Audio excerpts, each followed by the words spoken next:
ललितपुर में सबसे अच्छी कार्यशैली किसकी है?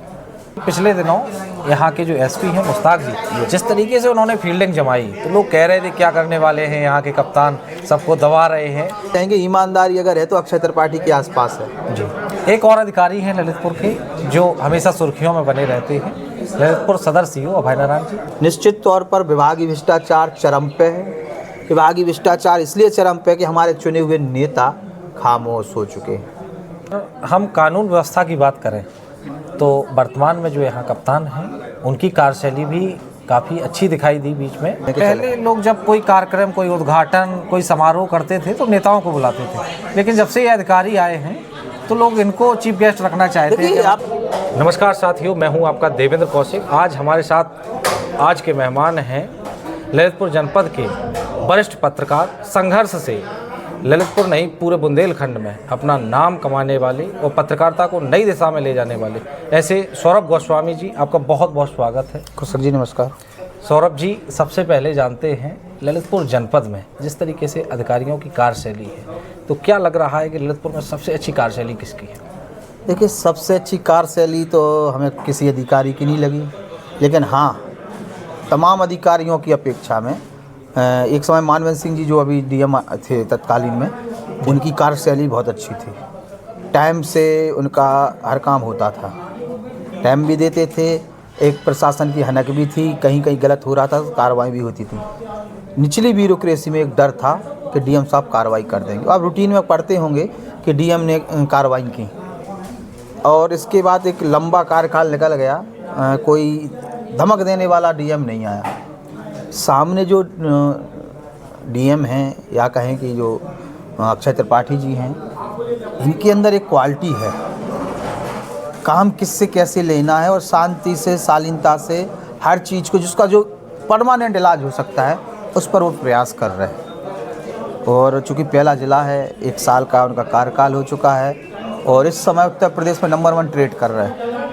टेक्नोलॉजी के मामले में उन्हें कई सम्मान मिल चुके हैं। प्रदेश सरकार में जो बड़े बड़े अधिकारी हैं वो अक्षय त्रिपाठी जी को व्यक्तिगत जानते हैं, टॉपर हैं, और उनके जो प्रयास हैं उन्होंने प्रयास किए, लेकिन एक निचले लेवल पर जो ब्यूरोक्रेसी में एक डर होना चाहिए, एक आईएएस का, एक डीएम का, वो नहीं बना पाए। ज़्यादा पोलाइट होने के कारण शायद ये हुआ है जी। विजन अच्छा है, काम कर रहे हैं। ललितपुर में उन बेसिक समस्याओं पे काम किया जा रहा है जिन पर कई अधिकारी निकल गए लेकिन सोचा नहीं गया, वो सोच रहे, कर रहे हैं। और एक चीज़ और, जो ठान लिया वो करना है। ललितपुर में सबसे बड़ी शहरी क्षेत्र की अगर सबसे बड़ी समस्या है, चाहे वो ललितपुर शहर हो, चाहे वो तालबेट हो, चाहे मेहरौनी हो, चाहे मड़ारा हो, जो भी कस्बा टाइप के हैं, सबसे बड़ी समस्या है अतिक्रमण। जब आपका गांव क्षेत्र जो है, जहाँ जो शहरी क्षेत्र है, वो उसमें सफोकेशन महसूस होगी, एक घुटन महसूस होगी, चारों तरफ जाम ही जाम दिखाई देंगे, तो आप उस शहर में रहना पसंद नहीं करेंगे और कहीं ना कहीं विस्थापित होते जाएंगे। वहाँ के मार्केट ख़त्म हो जाएंगे, व्यवसाय ख़त्म हो जाएगा। तो डीएम का प्रयास है इस तरफ कि वो यहाँ पर काम करके इस अतिक्रमण को हटा सकें, जो शायद काफ़ी सालों बाद एक आशा जग रही है। और उन्होंने कुछ स्थान चिन्हित किए जहाँ चौपाटी डेवलप किए जाएँ, जो आप झांसी में देखते होंगे, महानगर बन गया जब से, झांसी में आप देखते होंगे क्या शानदार चौपाटी डेवलप की गई और काफ़ी कुछ बदला है। आप भोपाल जाके देखिए कैसा परिवर्तन हुआ। तो ऐसे ही ललितपुर में भी ये स्थान है जहाँ अक्षय त्रिपाठी कर सकते हैं। और कुछ दिनों से चाहे हम लोगों के बोलने के कारण ऐसा हो रहा हो, क्योंकि हम लोग लगातार भ्रष्टाचार पर बोल रहे हैं, पिछले दिनों से एक्टिव हुए, स्वास्थ्य विभाग में भी अचानक से पहुंच गए। वही कहना चाहते हैं आपसे कि कौशिक जी के हमें देख रहे हैं, चूँकि हमने डीएम को काफ़ी करीब से वॉच किया है, उनके काम को भी देख रहे हैं, प्यार से भी वो काम लेते हैं और डांट के भी काम लेते हैं। इस समय गुस्सा में काम ले रहे हैं, कैमरा पे मीडिया है, लोग हैं और बड़े दम से डांट रहे हैं, तुरंत कमी पकड़ते हैं, कमी पकड़ के वो वहीं डांट लगा रहे हैं। और एक उन्हें अंदर से लग रहा है कि उन्हें 1 साल में जितना संभालना था संभाल लिया, लेकिन लोगों को अब वो प्यार से मानने वाले नहीं है। इन्हें सुधारने के लिए इन्हें बिल्कुल टेढ़ा होना पड़ेगा, मौके पे खड़ा होना, अल्टीमेटम देना पड़ेगा, उस तरह से कर रहा हूँ। इस समय कहा जाए कि जो अक्षय त्रिपाठी पूरी एक्शन मूड में है और बड़ी बड़ी कार्रवाइयाँ इनके कार्यकाल में हुई हैं। बड़े बड़े लोग जो अपने आप को कानून से ऊपर मानते थे, कानून को कुचलने का काम करते थे, वो सलाखों के पीछे हैं या उन्हें जेल जाने का डर है। अगर हम कानून व्यवस्था की बात करें तो वर्तमान में जो यहाँ कप्तान हैं उनकी कार्यशैली भी काफ़ी अच्छी दिखाई दी बीच में। बिल्कुल कानून व्यवस्था हो और एक टीम वर्क हो, इसमें जो मोहम्मद मुश्ताक जी हैं उनका बहुत अच्छा काम रहा और एसपी होने के नाते उनकी एक विशेष जिम्मेदारी तो थी। यहाँ जो संगठित गिरोह थे, बड़े बड़े लोग जो सफ़ेद पोश क्या कहें कि ऐसे जो अपने आप को समाज सेवी माने बैठे थे, ऐसे जो क्रीम लेयर मानी जाती है, जो कहते थे प्रशासन को जेब में लेके हाँ बस पैसे की दम पे कुछ भी कर सकें, और वो अंदर से माफियागिरी कर रहे थे। ऐसे लोगों की गलेबान पकड़ के जेल में ठूसा गया है। और अकेले डीएम नहीं कर सकते, डीएम के साथ उस जिले का कलेक्टर की भी बहुत बड़ी भूमिका होती है, एसपी की। तो डीएम और एसपी अलग एसपी नहीं कर सकते, तो उनके लिए डीएम चाहने थे। डीएम और एसपी का जो कॉम्बिनेशन बना बहुत शानदार।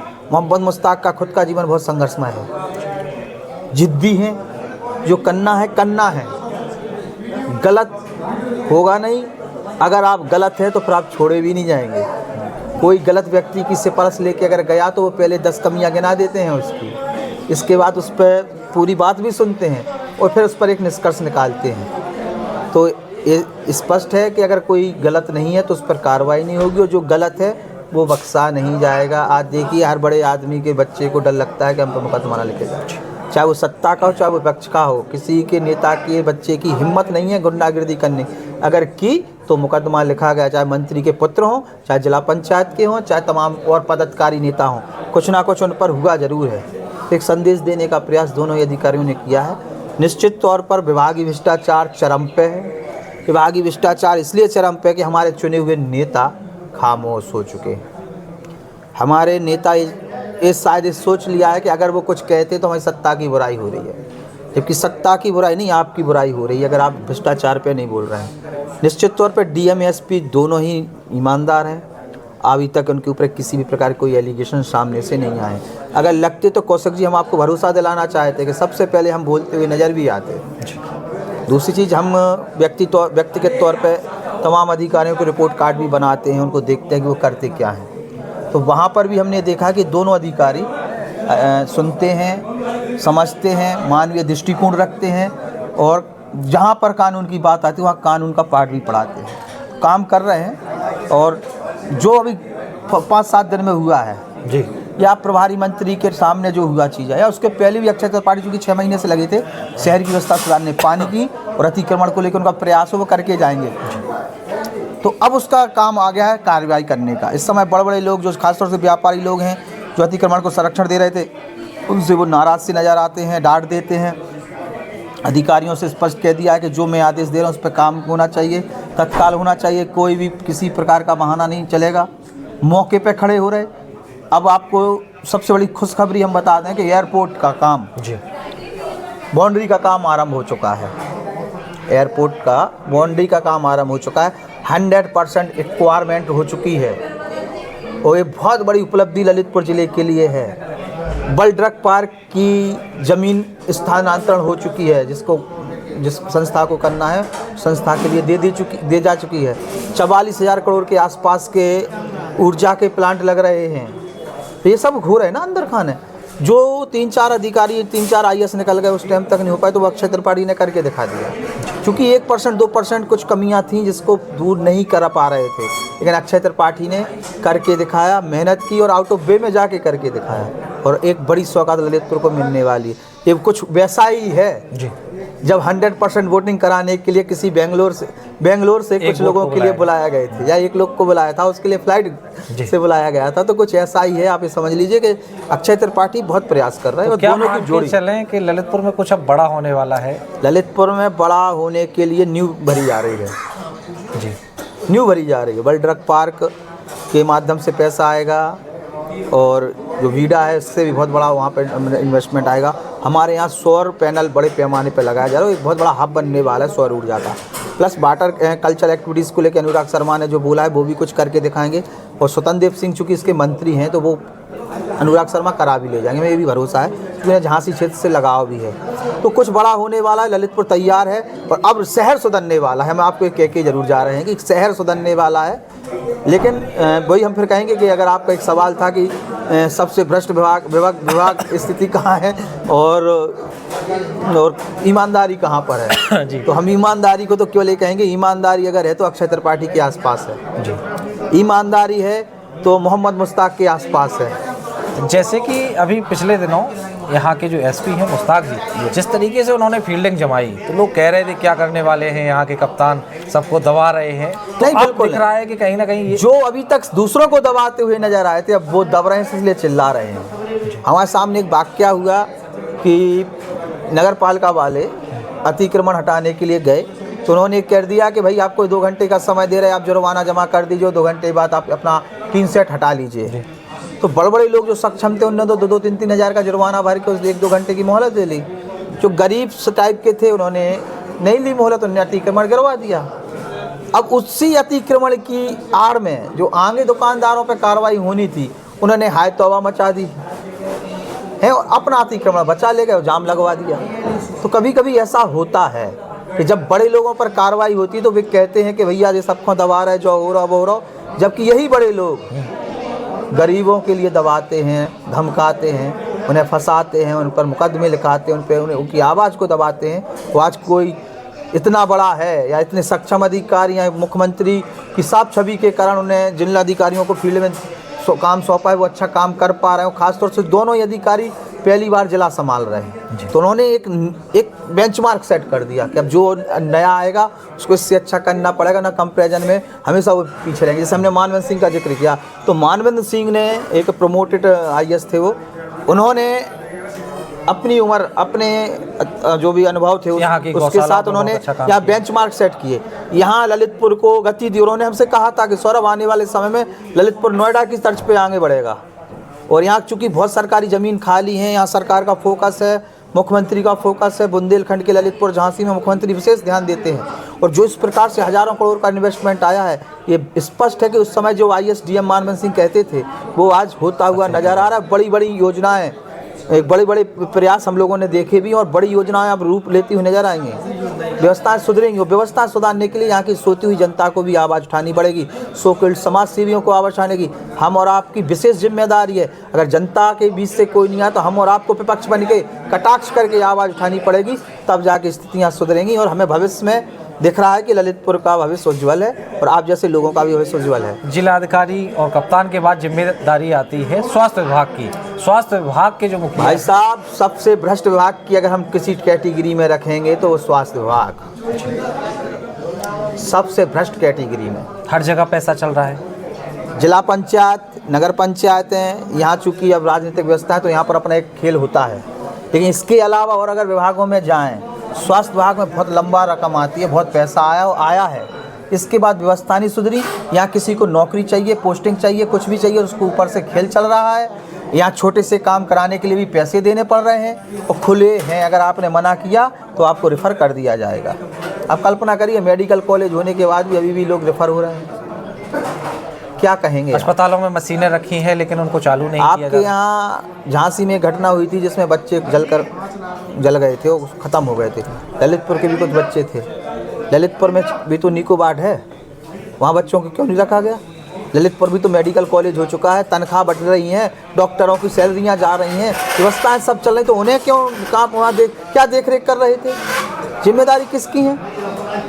तो उनकी अव्यवस्थाओं के कारण आज ये सब स्थिति है। सबसे भ्रष्ट विभाग पर हम मानते हैं स्वास्थ्य विभाग को। एक और अधिकारी हैं ललितपुर के जो हमेशा सुर्खियों में बने रहते हैं, ललितपुर सदर CO अभय नारायण जी। अभय नारायण राय एक जिन्हें कहते बेहद ज्ञानी व्यक्ति जिन्हें हम कह सकते हैं।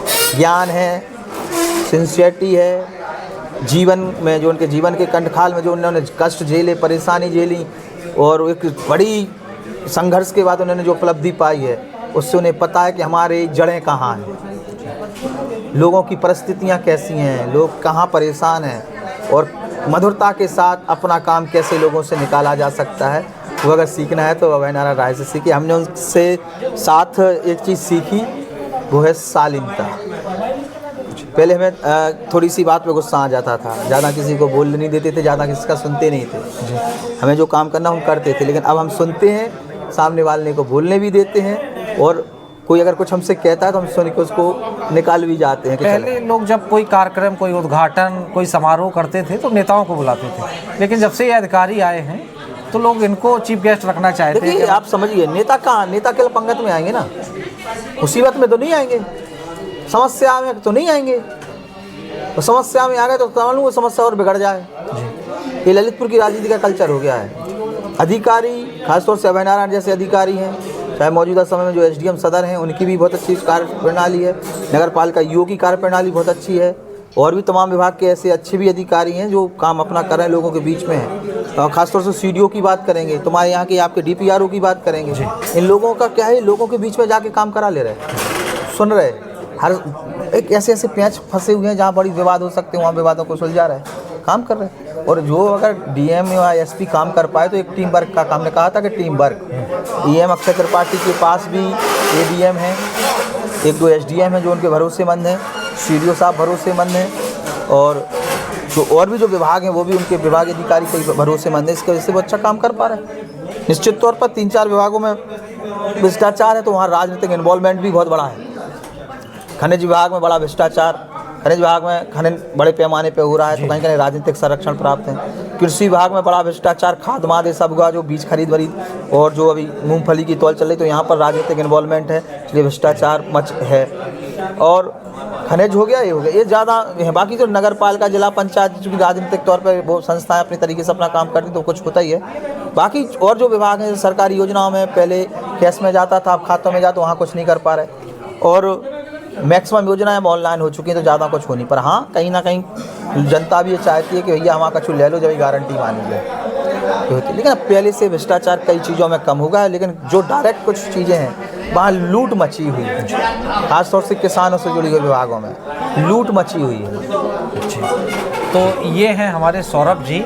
चूँकि समय का अभाव है, आपको जल्दी जाना है, इस वजह से हम इस इंटरव्यू को यहीं पे समाप्त करते हैं। निश्चित रूप से जल्दी मुलाकात होगी। आपके पास बहुत बड़ा ज्ञान का भंडार है।